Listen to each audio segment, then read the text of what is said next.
Shalom Vracha, mes chers amis. Nous sommes à l'approche de Shavuot. Déjà, d'abord, une petite halakha au sujet du kiddush de Shavuot. C'est un kiddush qui est spécial puisque c'est samedi soir. Donc, il faut faire en même temps le kiddush, en même temps la Havdalah. C'est un kiddush qui est spécial. Dans le Patach Eliyahu, c'est avant la page 613. Mais sinon, dans tous les Sidurim, c'est ce qu'on appelle Yaknea, ça veut dire on fait la bracha de Boré Peri Agefen, Kouf Kiddush, Israël Vazemanim, Ner Boré Meoreaesh, et on fait la bracha sur les bougies. Mais sur quelles bougies on fait? Sur les bougies qu'on a allumées les nérodes de Shabbat. Pourquoi? Parce que si vous commencez à allumer la lumière de la Havdalah, vous n'avez pas le droit de l'éteindre. On n'a le droit que d'allumer une bougie, mais pas de l'éteindre.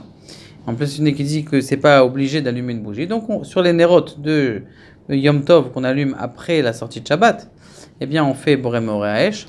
Et après Ner, Zeman, Baruch Ata Hashem, Asher Hayanu Vekiyemanu Vegianu la Zeman Azeh. On est content d'être arrivé à ce Zeman. Et en fin de compte, c'est tout. Ekneaz, c'est tout. On a fini. D'accord? Donc, ça, c'est pour le Kiddush. Maintenant, quel est l'heureux événement qu'on va recevoir à Shavuot? A priori, toutes les fêtes, elles ont quelque chose de spécial. C'est quoi? À Rosh Hashanah, il y a le shofar, à Sukkot, il y a le lulav, à Pesach, il y a les matzot. À Shavuot, a priori, il n'y a rien du tout. Il y a quoi? Eh bien, il y a quelque chose de très très spécial à Shavuot. On sait très bien qu'à Yom Kippour, on fait Teshuvah. Qu'est-ce qui se passe? On avait des fautes, on fait Teshuvah, et ça enlève les fautes. On nettoie. Comme si vous aviez un mur. Vos enfants, ils ont griffonné sur le mur. Qu'est-ce que vous faites? Prenez une éponge et vous nettoyez.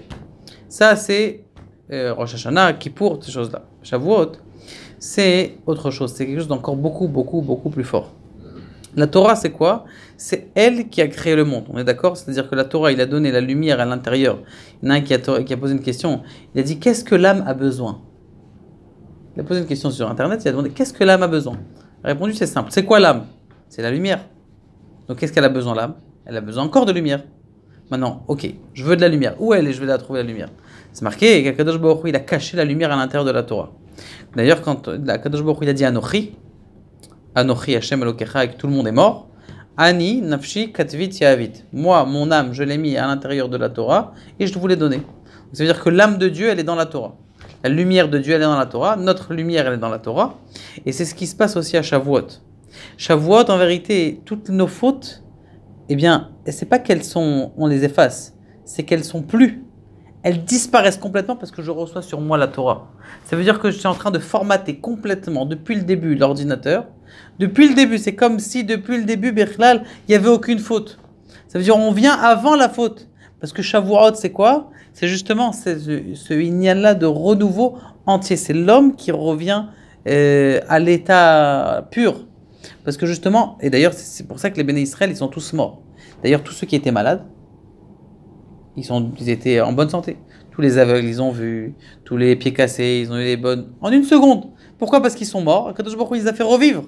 Donc quand tu fais revivre quelqu'un, tu ne fais pas revivre avec des défauts, tu le fais revivre avec quelque chose de bien. Donc Shavuot, ça a une puissance de refaire revenir. Mais les gens, ils ne font pas attention malheureusement. Ils ne savent pas. C'est bien, cette année, c'est dimanche. C'est plus facile. Les gens, ils sont déjà en France, ils sont en vacances. Mais il y a une chose extraordinaire que pendant le soir de Shavuot, la veillée de Shavuot et tout le Shavuot, c'est que quelqu'un, il revient à son état embryonnaire et même pas il efface ses fautes, ça veut dire qu'il se refait lui-même entière. Parce qu'il est en train de retoucher l'âme d'Akadosh Baruch Hu. Anochi, Dieu il a dit, Ani, Nafshi, c'est les acrostiches de moi, Nafshi, Katvit, j'ai écrit mon âme à l'intérieur de la Torah, Yahavit, je vous l'ai donné. Et c'est pour ça que le Ham Israël il est comparé à une pomme, qui est Tapuach Be'atzah Asadeh, parce que la pomme, elle a quelque chose de spécial, c'est que les feuilles, elles sont avant le fruit. D'abord il y a les feuilles, après il y a le fruit. Et qu'est-ce qu'il dit de la même chose? Le Ham Israël a dit Naaseh Venishma. On est d'accord de recevoir. Tout ce que tu donnes, on prend. On a même dit, c'est pour ça que la Torah, on a reçu deux. Pourquoi? Parce que la Torah, elle était gratuite. Alors on a reçu deux. En vérité, elle est gratuite. Mais on croit plus encore, quelque chose d'extraordinaire, c'est qu'on prend non seulement Akadosh Baruch Hu. Quand tu prends Akadosh Baruch Hu, alors tout ce qui s'est passé, tout ton passé, toutes tes difficultés du passé, eh bien, il s'efface complètement parce que justement, on a fait reset de tout ce que tu as fait et maintenant, il n'y a que les bonnes choses qui vont, Be'ezrat Hashem, qu'on puisse mériter le Mashiach cette année. Amen, amen.